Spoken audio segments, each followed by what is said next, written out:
Hello and welcome back to module number 2 of this mini-series all around how to understand and navigate your way around the very complex place of emotionally manipulative behaviour.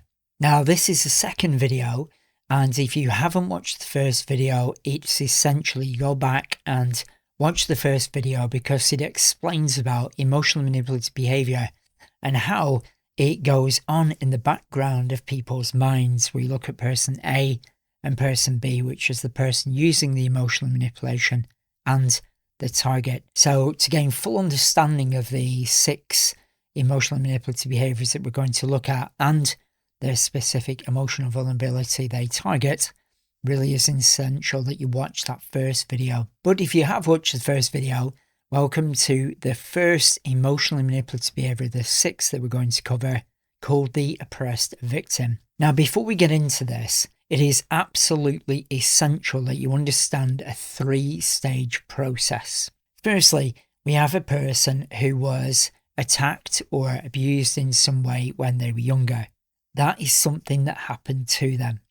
Then, from that, it creates a trauma response in who they are. So that then gets suppressed down inside into what area I call as Pandora's box.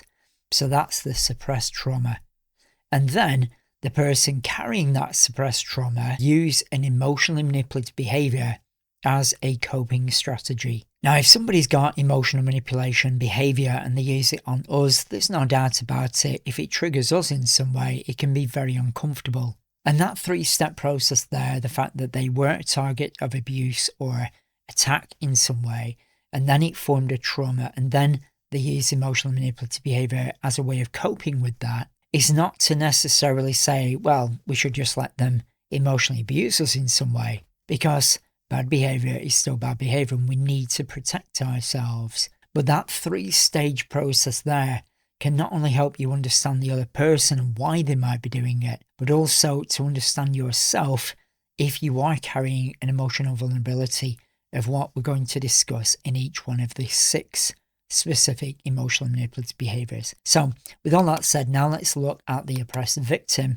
emotional manipulative behaviour, which is the 3rd part of that 3-part equation. A person's had an attack, they formed a trauma, and then they use a coping strategy, which is one of the 6 specific emotionally manipulative behaviours. So let's take it to the screen. The content or information in these videos is for educational and informational purposes only. So we've got here this very sorrowful looking character, and they're sat looking at the floor, and it's the victim or the oppressed victim emotional manipulative behaviour. Now, the reason that I explained that 3-part process there, a person gets attacked and then they form a trauma and then they use a coping strategy, which could be either the oppressed victim or any of the other 5 that we're going to talk about, is because this is not about the attack that happened to them when they were vulnerable and couldn't defend themselves.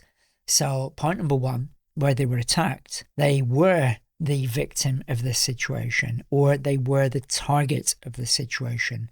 They were overwhelmed and they were abused in whatever way that would be.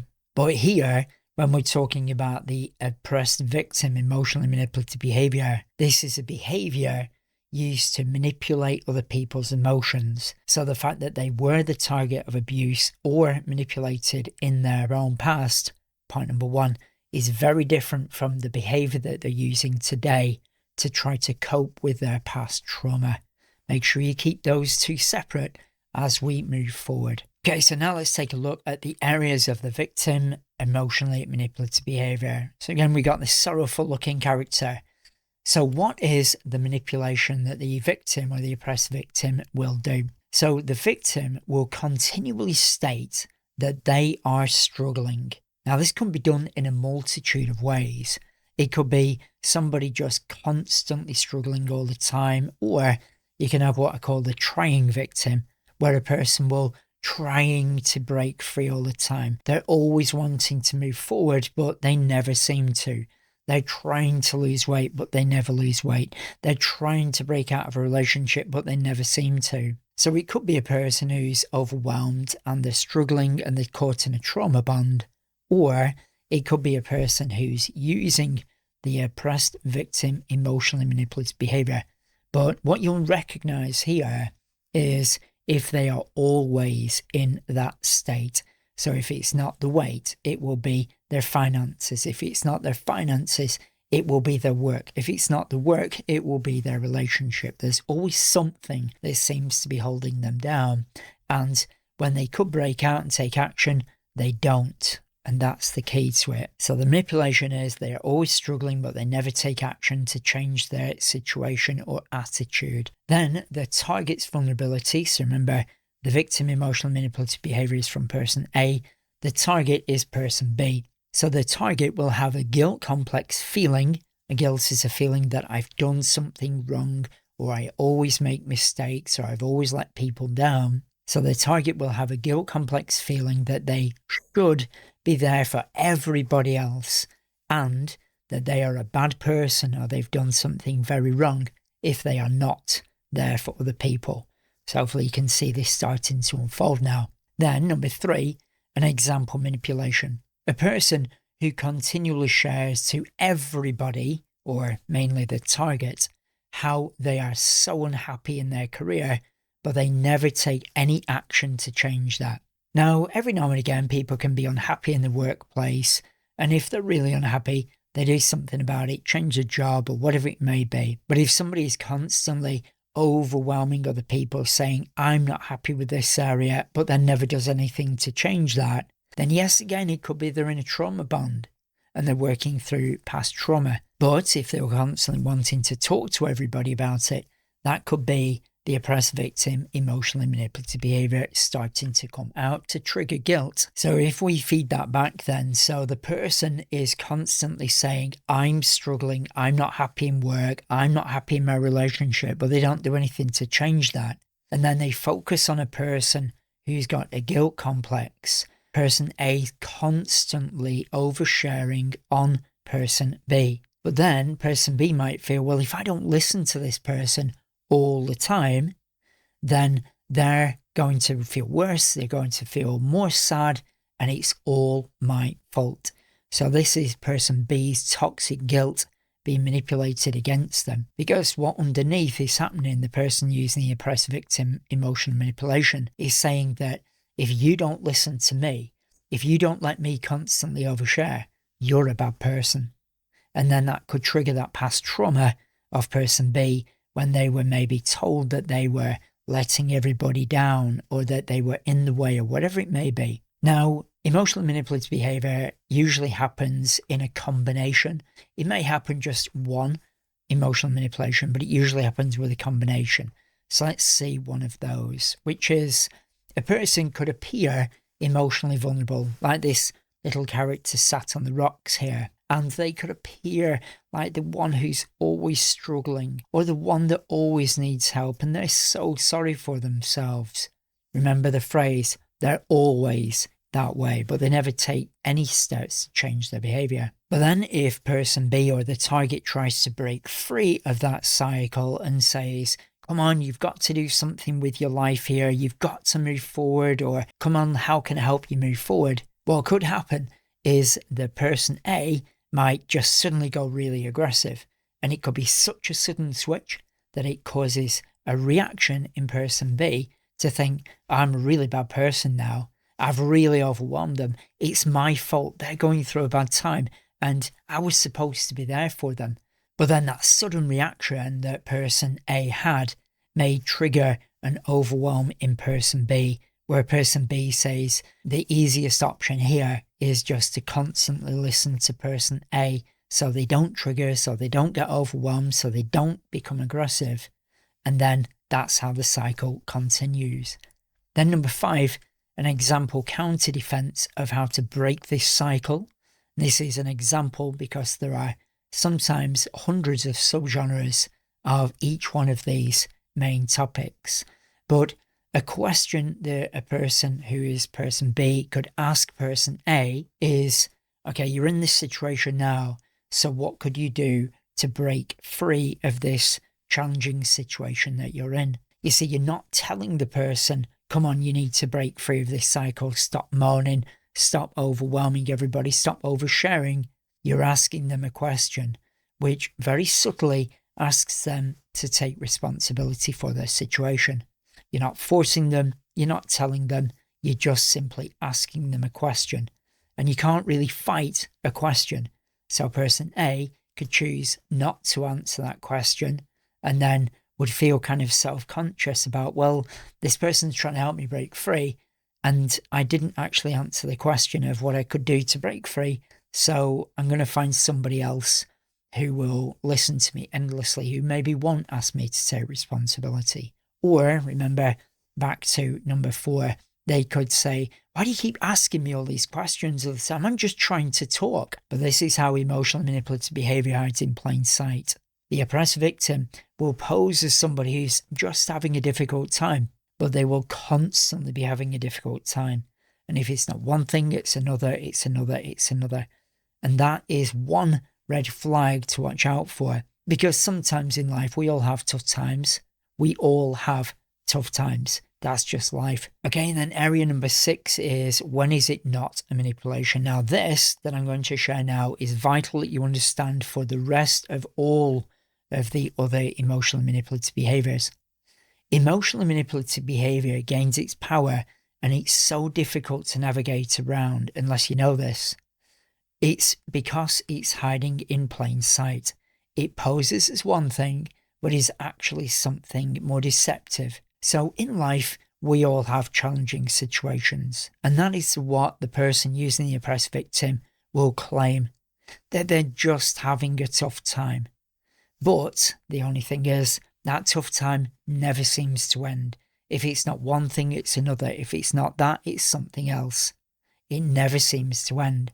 But if you push them on it and say, well, come on, you're being an oppressed victim here. You're trying to trigger my guilt. You're trying to manipulate me. Like, again, I mentioned in the very first video of this series, when you see these online gurus and they're saying the narcissist this, and put them in their place and you front them up on their games if you call them out on their games. Because what a person using emotional manipulation will do is say, well, hang on, you're claiming that I'm an oppressed victim and that I'm trying to manipulate your guilt. But really, I'm just going through a bad time. I'm being overwhelmed at work. I'm going through a difficult time in relationships. Everybody has these situations. You're supposed to be my friend. So then they can pretend one thing, but really they're doing another. But then if you go back to that by asking them a question of what are you going to do to break free of that cycle, there's nothing they can do except take responsibility.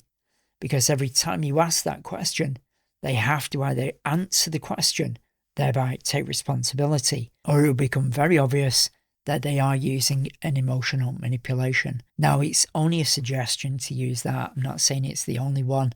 There are many different ways, and like I say in my course, I go through lots of different options of what you could do to break free. But in this particular video, I just wanted to give you an overview of the oppressed victim emotional manipulative behavior. Okay, now, if you've experienced this in your real life today, I know it can be incredibly difficult because the oppressed victim relying on guilt is a very tricky one to navigate because everybody can have a tough time. But remember, the one key to recognize with this one is that it never seems to end. If it's not one thing, it's another and another and another. But when we as people see somebody going through a really difficult time, it's natural in ourselves to want to help other people out. And that is how it can hide in plain sight, by triggering our natural desire to want to help other people out. But if you're carrying a guilt complex or a belief you've done something wrong, maybe a trauma in the past, you can be prey to this particular manipulation. So as a suggestion, write down any time you may have experienced this in your real life. And what did you do? How did you respond to it? Did you feel overwhelmed? Did you feel heavy when you started seeing that person in your life? Did you want to avoid them? Did you feel fed up, or did you feel really guilty that you feel you have to be there for them all the time? Because remember, an oppressed victim emotional manipulative behavior will always find something to say that they are struggling because. But again, remember that 3-stage process. It's not about pointing the finger of blame and saying they're a narcissist. It's about understanding what that other person's gone through and our part to play. So first, they were a target of some form of abuse or an attack in some way. They were a target, they were a victim of an attack. That's stage one. Stage two, that formed an internal trauma. They're overwhelmed, they're confused, they don't know what to do. And then stage three is where they then start to use the coping strategies of the oppressed victim emotional manipulative behavior. So their original attack is not the behavior itself. The behavior is a way to control the external reality that they're living in today. And the reason I say that, especially around this particular video of the oppressed victim, is because sometimes when a person's gone through trauma and they are using a victim emotional manipulative behavior, we could say, well, they're being a victim. And then they could go back and go, well, yes, I was a victim in the past. And it's important to keep those two distinctions completely separate. A person can have overwhelming challenges in their past, or an attack, or a target of abuse, or a victim of abuse. It doesn't necessarily mean they're going to use emotional manipulative behavior. It's vital that you keep those areas separate. Okay, so I hope this video has helped you understand a little bit more about the oppressed victim emotional manipulative behavior and what it's targeting. So again, reflect on any time that it's shown up in your life. And remember, if you want a full explanation of how all of these work and a full training system, I've got a full online course about how to communicate with emotional manipulative behavior of all of the areas as a full in-depth training tutorial. So if you've got any thoughts or reflections on anything that we've discussed in this video, feel free to put them in the comments below, because your experience, should you choose to share it, as long as it's not too personal for you, is that you may put something online that another person might read and it might change their life for the better forever. Okay, so with all that said, I look forward to seeing you in video number 3, which is all about the savior emotional manipulation.